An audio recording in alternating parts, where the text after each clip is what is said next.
Hey there, so we're going around interviewing people like you, movie reviewers, kind of kids at heart, and we're trying to find out exactly how would you view the future to come? How do you feel about the future in general? What are your thoughts?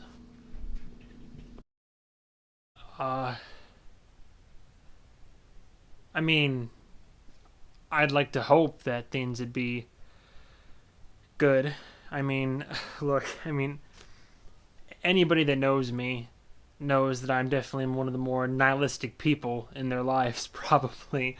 I keep calling it realism, but I mean, let's be real and call a spade here. I mean, I go back and forth. I see you look around and you see the darkness that's out there. I mean, there's just the depravity of humanity seems to know no bounds, and there's the death, the destruction, there's the needless hate, the this we're killing the planet and people don't want to listen. Half of us don't even believe it's happening.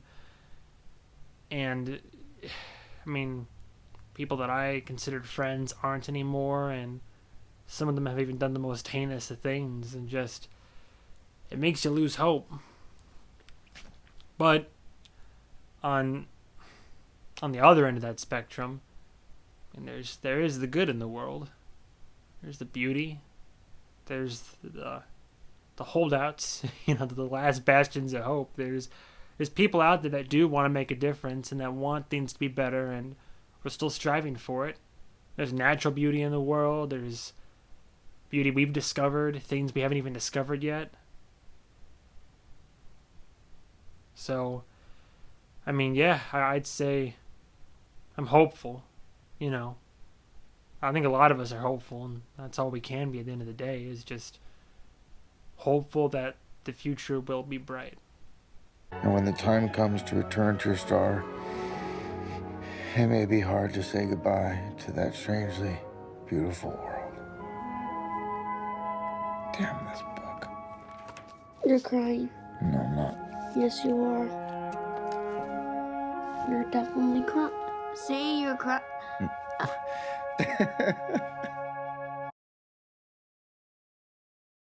And today we have Come On, Come On.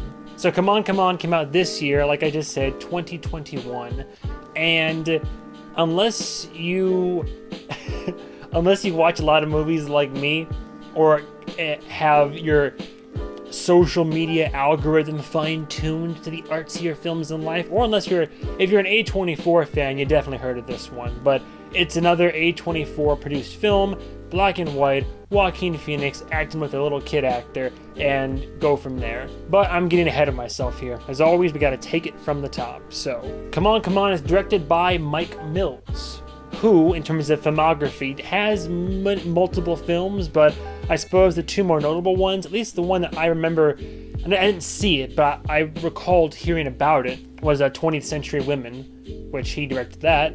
And then prior to that, 10 plus years ago, he did a film called The Beginners, which was under that list of, you might know him by, but I know of 20th Century Women. I didn't know of Beginners, but now I know Come On, Come On, so he's at least still making films, and it's at a point now where A24 has picked up on that, so he's got to be doing something right. But yeah, the main marketing for this, aside from it being an artsy A24 film, is that it stars the incomparable Joaquin Phoenix, whom I enjoy his works. I mean, as a person, he might be a bit of an oddball, maybe, kind of. I mean, I've only seen a couple interviews with him. I don't have any qualms. I think he's a phenomenal actor of our generation. Most notably, I mean, I can go down the list. He's almost a household name at this point. But most recently, I guess, I hate to be like, oh, you would see him in The Joker, but he was the Joker in Joker. But he's been in many, many more, arguably more important films since then. I can't recall a film I've seen of his or that's come out in the past that someone was like, oh, he's shit.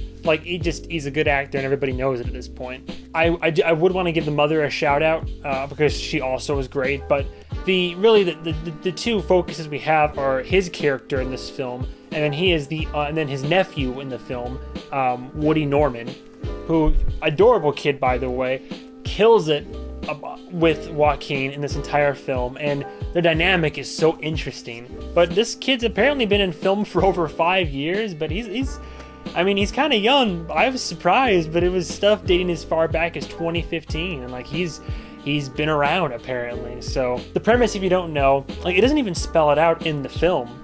Like when you watch the trailer, you're like, oh, this kid's his son, and it kind of becomes that paternal relationship. But no, this kid's his nephew.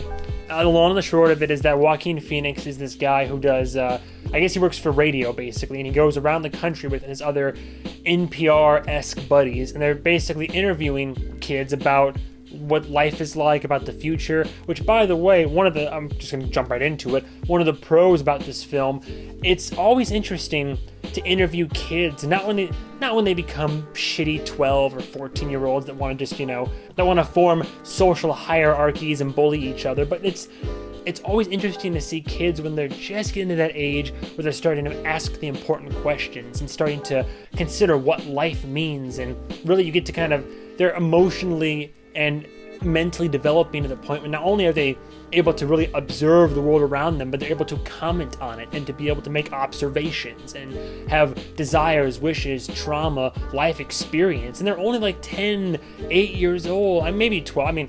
Look, not all 12-year-olds are shit, but as John Mulaney said, all 12-year-olds are terrible people. So Joaquin is going around interviewing these people, and his sister, who he wasn't too connected with to begin with, is having some issues with, I guess, it's like her husband, maybe ex-husband, he's got something going on, so she has to take care of that. And just because they've all of a sudden kind of reconnected a little bit, she's like, what am I going to do with my kid? And he's like, well, I'll watch your kid, don't worry about it. And then, and then it ends up even traveling with Joaquin as he goes to interview people, and they kind of have this like thing going. That's the movie. So I don't want to get too much into what happens or any of the initial. I went in aside from the trailer, I went in borderline blind, so I literally thought the kid was his son, but he's not. And I think that makes this film work even more for what it does. The black and white is a choice. I don't think it's a bad one. I think it works. With Belfast, you had a black and white to kind of be indicative of its time frame, that it's something taking place in the past. But with Come On, Come On, it's more of an artistic, like, it's funny because in my head I thought the metaphor was, you see life very black and white, but at the same time, no, there's all this gray area that we're exploring in this movie, and that all gets touched upon, so you can't quite say that. Overall, I'd say this. I loved it. I thought Come On, Come On was a great film. My favorite of the year? I don't know about that, but I would say top 5 so far. It was a fantastic film. Very human film, for sure. This film tackled, just very nonchalantly tackles a lot of very human issues, both in the interviews that Joaquin does with these kids, which I don't know if they were just for the film or just candid interviews for kids, and then they're like, oh, we're gonna put that in a movie or whatever. I don't know the context of these interviews, but these kids were great. And the kid that is Joaquin's nephew in this film is no exception. It raises to light this film makes me both excited for the prospect of having a kid and also dreading it. It's so much concern and so much pressure, and the kid in this film is just getting to that age where, especially because he knows that shit's going down with his parents, and he knows that his uncle and his mother haven't been talking, and there's a reason why they haven't been talking, and so all these questions being asked, and then you're faced with the immeasurable task of how truthfully do I answer this kid. And then when I don't answer this kid truthfully, he's clever, so he's gonna call me out on it. But then if I answer too truthfully, I could scar him for life, and it's just, it raises all these very valid and very human concerns of parenthood and having to tackle life and its trauma and how you deal with this. Every actor in this film is great, by the way. Every actor featured, even if it's only for a few moments, or if it's like a friend of Joaquin, or if it's one of Joaquin's like radio friends, or if it's the husband / ex-husband of the mother. Everybody portrays their characters masterfully, and they're all. It just, like I said, it almost doesn't feel like a film. It just feels, like I'm just watching this shit happen. Not even necessarily a documentary style. It's like there's an ambivalent, third-person camera just following these people, these as Matt Damon would say. These mere mortals, just like you and me. And it's just an ambivalent camera following these people as they're going about their lives and just trying to answer this kid's questions. But yeah, it just shows how kids are much more complicated than we give them credit for.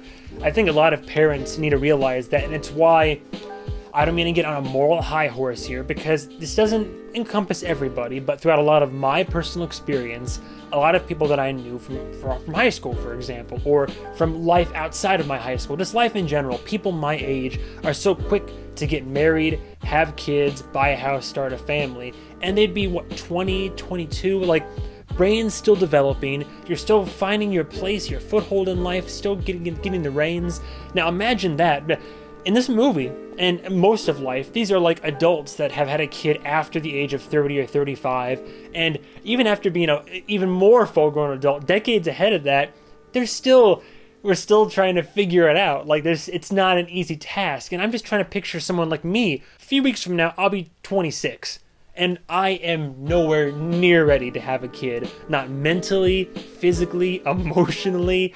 Like, I'm supporting myself, but I can't imagine the tremendous amount of responsibility involved in having a child, and then the pressure and the stress that would be worrying me about making sure the poor lad or lass is raised properly, and right from wrong and good and bad. And then if I stay together with my I would hope my wife, or maybe girlfriend at the time, if you're having a girlfriend and having a kid, and that's the impetus to have the wife, and like, again, that's life. It just gets so you get so wrapped up in it, and this just kind of goes to show, like, this film kind of prepares you, I think, for, maybe I'm reading too much into it, but I think this film kind of prepares you for what it's like to have a kid, or to kind of have that kid kids are going to ask these questions. And I'm a firm believer in not only entertaining your kid, just period, but listening, responding, and even responding with the brutal honesty. Maybe you word it a certain way so you can be straightforward, but like,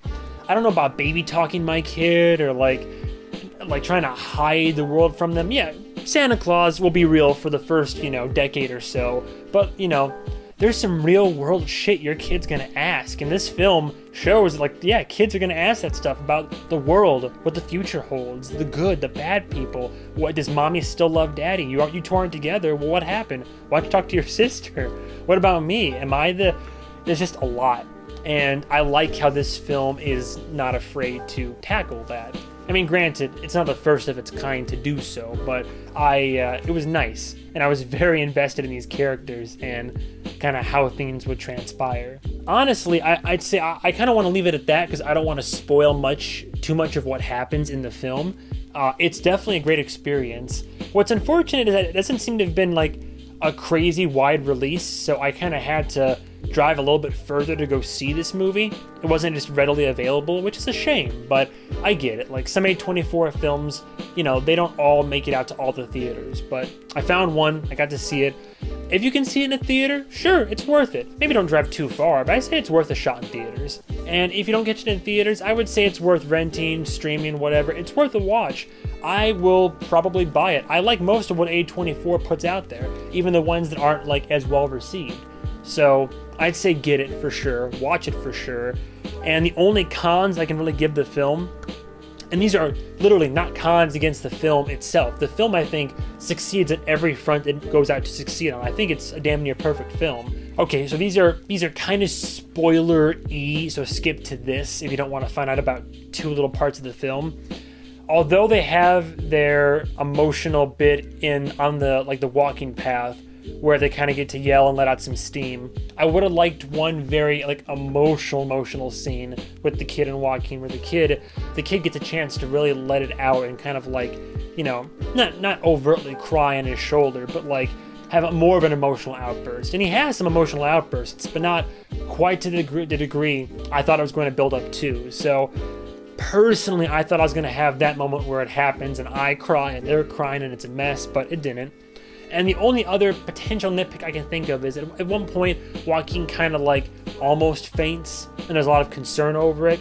and then it's talked about later but never fully addressed. If I had to guess, I'd say dehydration or heat, like a minor case of like heat stroke or something, but they never really talk about it, and I guess it doesn't have a major impact on the narrative, so that's okay. But just a couple little gripes. But here we're back. Those little gripes about the narrative aside, honestly, I gotta say, Come On, Come On was a fantastic film. I loved it. I can't really find much to complain about, if at all, aside from a couple personal gripes. I think the film itself does not really falter on any of what it tries to do. It's well directed, very well written, incredibly well acted. It's well done. It's a nice little hour 30, hour 40 little ditty, and it's just a great film that will really make you think, make you feel, and just make you kind of nervous about the future, but also hopeful about the future. But maybe asking, honestly, so many of these kids, like these original quotes these kids have, where they're just off the cuff of their mind. One, I could draw from a whole slew of them, but one of the quotes was a kid talking about, you can express your emotions more easily, but it's still not easier. It was something to that effect. I am paraphrasing, but the way that he said it is something so simple where, yes, we live in a society now where to express yourself, you can easily do it. Facebook, Twitter, Insta, TikTok. It is so too easy, in the words of Bo Burnham, to put yourself out there. And yet, still, it is so hard for so many of us to express those emotions then. And this kid's saying that, where he said, you can easily do it, but it's not easier. I don't know. There were a whole lot of little one-offs and one-liners throughout the film of these kids just talking about life and their feelings that just make you think. These kids are so genius and creative, and just their minds are already going, and man, it puts things in perspective for you. But yeah, that's all I gotta say. Yeah, a rating, almost forgot. So yeah, might not come as any surprise, but I'll give Come On, Come On and this is only because I had a couple nitpicks, so I can't say complete perfection, but damn near close to it, a low 5 out of 5. I give Come On, Come On a low 5 out of 5. I mean, which at the same time, that's pretty much a 5 out of 5 perfect. Like, it's probably going to be in my top 5. I don't know if I'll have enough movies to make a top 10, but it's definitely in my top 5 for the year in terms of, like, favorite films. It's up there. I don't know what my favorite is yet. There's still some movies coming out. I don't know if I'll have enough time to make a top 5 this year. I really want to, and now that I say it, I should probably start working on it. But anyway, that's all I gotta say about Come On, Come On. In all honesty, you're probably not going to be able to catch it in theaters, but it's worth a watch, 100%. One of my favorites this year, and I'm so glad that I enjoyed it. Thank you guys and gals so much for watching. Stay tuned for the next episode of whatever movie I review. And goodbye, travelers.